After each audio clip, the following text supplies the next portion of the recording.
This is a last attempt at this. A lot of problems with reviewing this one. This is 2019 AD Apocalypse from Marvel Comics with a chromium cover. This is the full thing. We have statues of Mr. Doom, Hulk 2019, Galahad, Metal Scream, Blood Orc from Excellent Men 2019, Punisher 2019, and Spider-Man 2019. Then we have our villain, John Herod, in the background, and his puppet, Captain America, up front. It's not the real Captain America. Maybe in an uncharitable version of events, it was a cynical idea that Captain America has become a psycho druggie, but thankfully it is canon that it is not the real Captain America, and more or less a look-alike actor. This is written by Warren Fallis, who was also writing Doom 2019, and this ties in massively to the stories in Doom 2019. Our backstory is that a time-travelling Mr. Doom took over the America of the future year of 2019, but now he has been ousted. John Herod, a sinister rich guy who lived in a bunker and secretly ran the world, he got rid of Mr. Doom because Mr. Doom meant that he wasn't in control anymore. This one shot is showing some of the fallout from Doom 2019. It is not just Mr. Doom who is affected by this coup. The entire country has had its would-be saviour removed from power and seemingly murdered. And now the evilest people are openly in control. Here we have Punisher 2019. He is featured a bit in this. Punisher 2019 was one of the main launch characters for the 2019 line, but he was also one of the worst.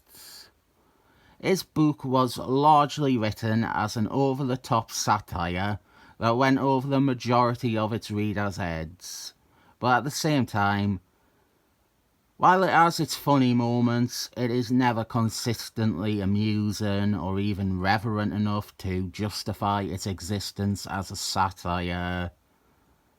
At times, it is exactly what it would seem to be trying to mock.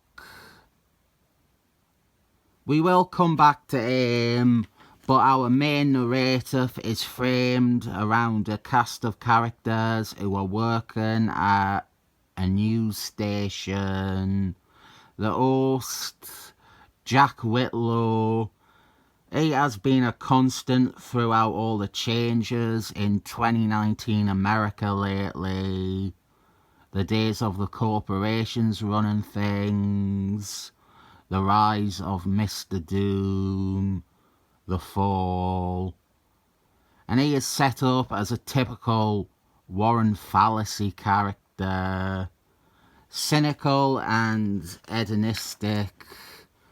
He doesn't care. He is very Warren Fallis self-insert character. The station is currently going live to footage of Punisher 2019 in action. He is being hunted by the new government. And we have all the sensationalist news ideas. It is like Warren Fallis just saw natural born killers. Jack Whitlow, in the past, he has been a mouthpiece, a shameless mouthpiece. But now, he is bored. He is disinterested. And I think I like the broad evolution of this character in the space of an issue. Over in Doom 2019, many of Mr. Doom's allies were being hunted down and executed on orders of John Errard. And this is actually tying off one tiny loose end. Punisher 2019 was one of Mr. Doom's allies. When Mr. Doom took over, he installed Punisher 2019 as one of his cabinet. Punisher 2019 was in charge of security. He was one of Mr. Doom's ministers. The Minister of Punishment. Mr. Doom put Punisher 2019 in charge of SHIELD. And actually, just before Mr. Doom was taken out, when he found out his allies were being assassinated and an attack was imminent, he tried to contact Punisher 2019. Without this one shot, there's no payoff to that. There's no real payoff to Punisher 2019's role in Mr. Doom's takeover of America. It would appear as if John Errard ignored him for some reason. By this point, Punisher 2019, the series, it had been cancelled. And even his part as the Minister of Punishment, that was mostly told in his series rather than in Doom 2019. And it's actually terrible in his series. The character goes insane and becomes a fascist and starts murdering people for having premarital sex. It's all just a big gag.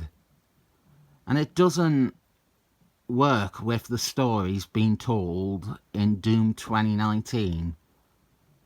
There's actually no mention of that stuff in Doom 2019. That Punisher 2019 went mad with power, that he went crazy. But also in Doom 2019, there is no payoff to the character. Here we have Punisher 2019 having a last stand against his hunters, and it's actually very nicely done. I don't care at all for Punisher 2019, but this is a nice scene. It might be the best the character was ever written. He is fighting for his life, and then what happens is he is murdered on live television by the government. This is the death of Punisher 2019.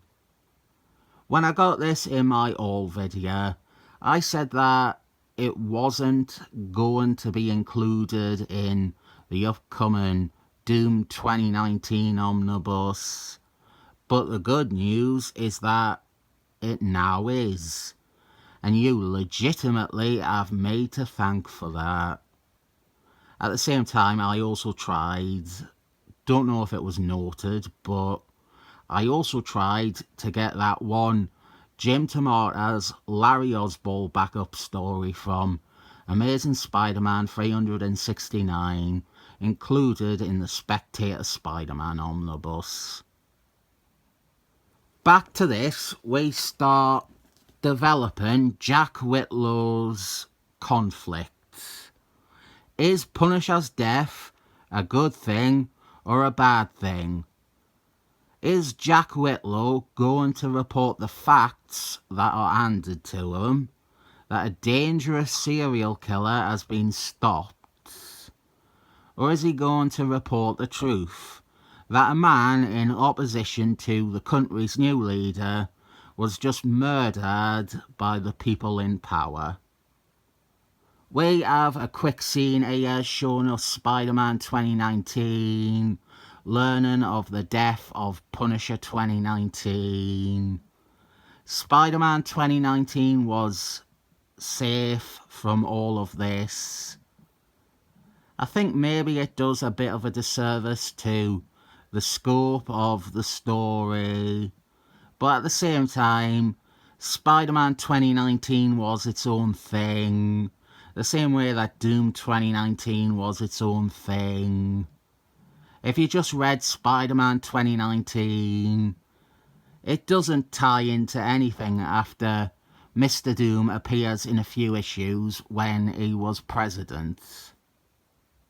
So, here is our supposed president, Captain America. But it's not Captain America. I say that with authority. And a handy book profile from 2011 on my side. We never learn his name. Not even that profile gave us his name. So using standard handy book practice, I am christening him Patrick Ellis. Let's try and make that canon. This is such a minor character that hasn't appeared ever again. Even that handy book profile was a surprise. But can we somehow get people to start calling him Patrick Ellis? Edit Wikipedia, edit Marvel.fandom, all of it. Can we get someone involved with the appendix to the Marvel Universe website? How about the Marvel Chronology Project? Something like Comic Vine is very easy to edit, but it's also a pile of shit. Let's explain this Captain America now. He appeared in Doom 2019 33. Look at that cover there.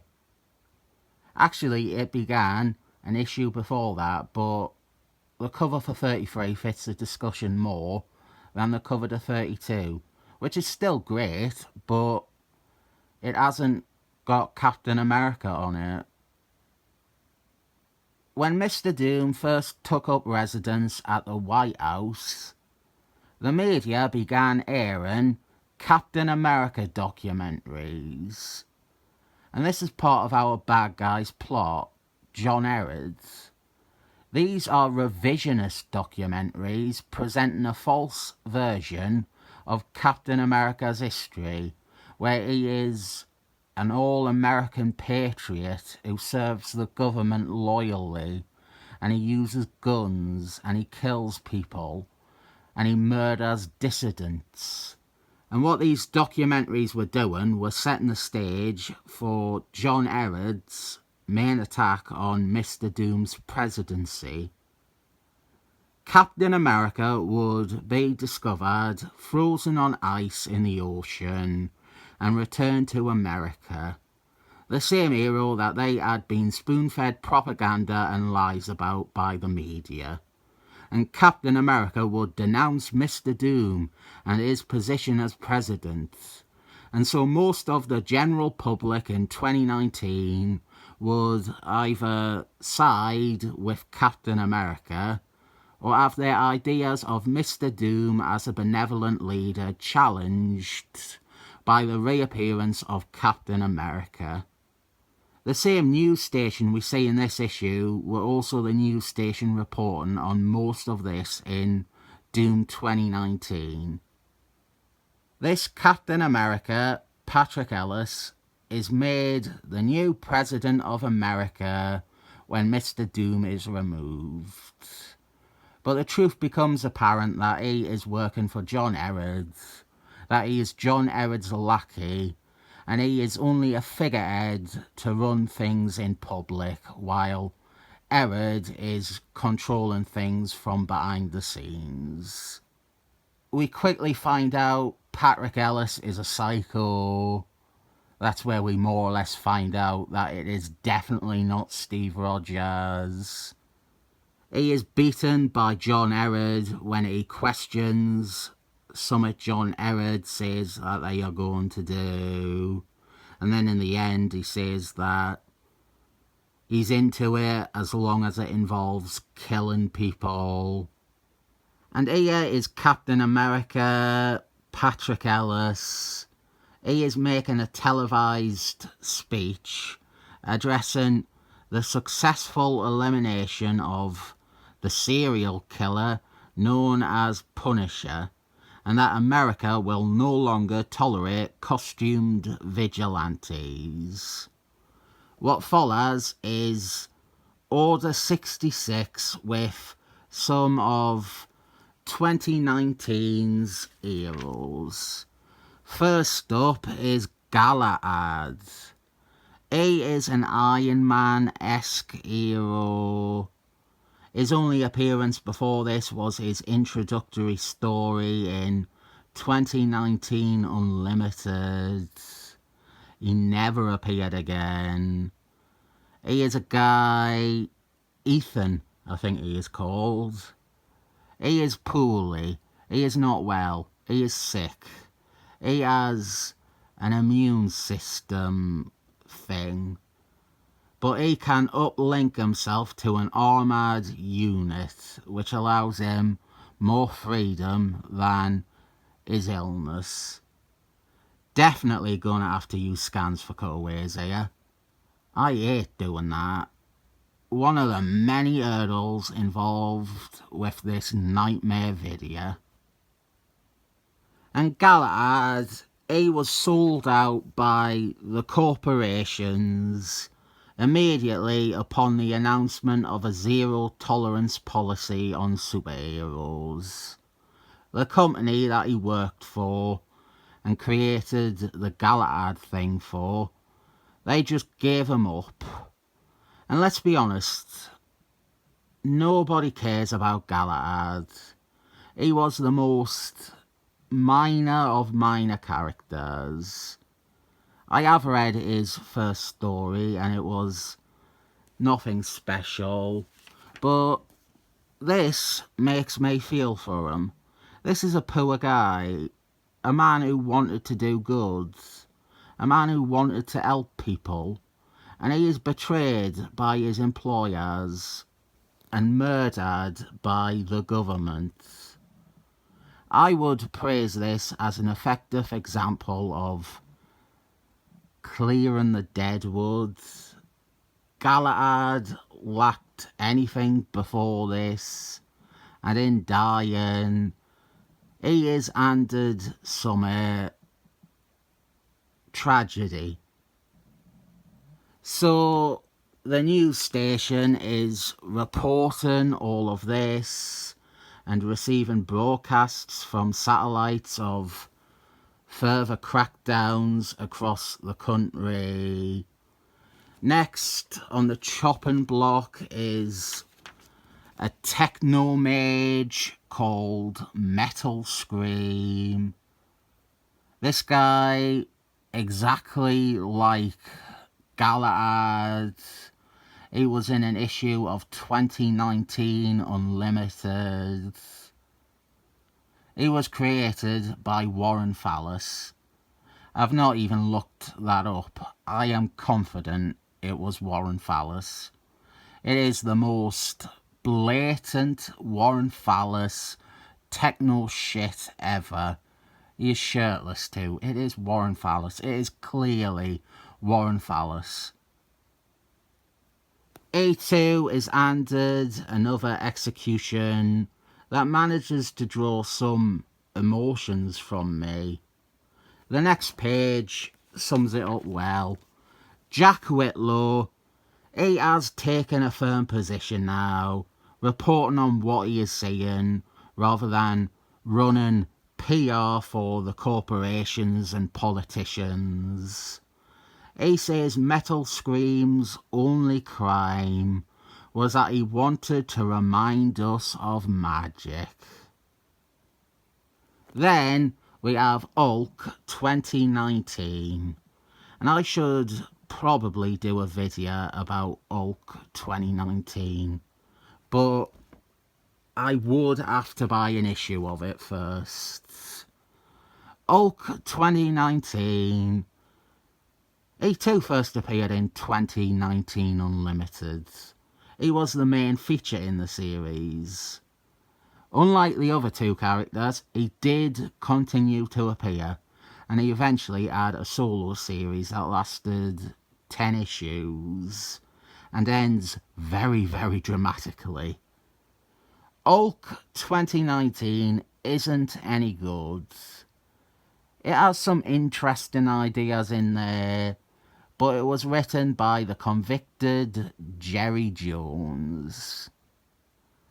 Here we are seeing Hulk 2019 being taken out by a firing squad.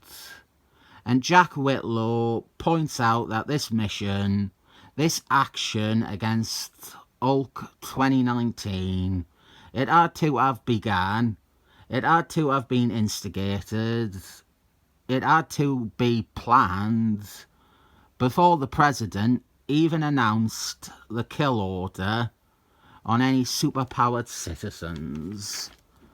We end with Jack Whitlow having found some satisfaction.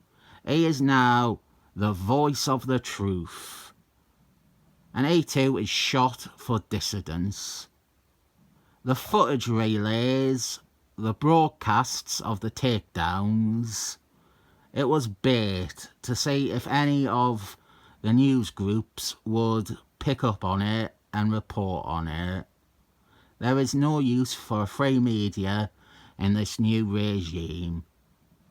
The overall story picks up, obviously, in Doom 2019.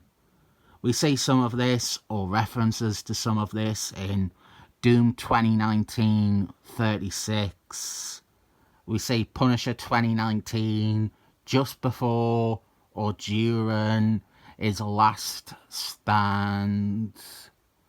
We see President Captain America, and what I am saying is meant to symbolically reflect his public address in this issue. I get the feeling I am way more into Doom 2019 than any of you. I don't like Warren Fallis. You can look on my channel. I have complained and criticised almost every other Warren Fallis comic. I like some of his Excalibur, but Doom 2019 is a great fit for him. It is him at his best, and it is something that is so good that I kind of downplay it and be like, oh, it's decent, it's good. No, it is really amazing. Still doesn't excuse his predatory treatment of young women, so I can't give it any more than 7 thumbs up today.